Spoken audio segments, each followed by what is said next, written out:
Ինչ էր պետք 44-օրյա պատերազմը կանխելու համար։ Դրա համար հարկավոր էր մի բան, որպեսզի մենք Ղարաբաղի հարցի կարգավորման մեր պատկերացրած լեգիտիմությունը համապատասխանեցնեինք Ղարաբաղի հարցի կարգավորման միջազգային լեգիտիմությանը։ Իսկ դա գործնականում անհնար էր, ինչու, որովհետև 90-ականների սկզբից Ղարաբաղի հարցի կարգավորման մեր պատկերացրած լեգիտիմությունը եւ Ղարաբաղի հարցի կարգավորման միջազգային հանրության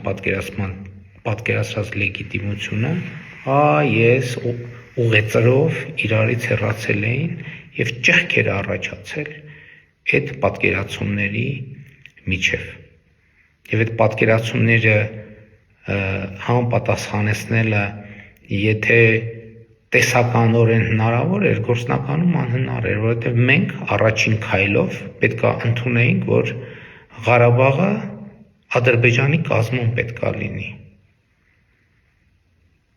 Ուրիշ որևէ տարբերակ չկար, պարզապես չկար։ Եթե մենք կարծում ենք, որ մենք դա կարող էինք անել 18-19 թվականներին, ուրեմն այո, դա իմ սխալն է, որ ես դա չեմ արել։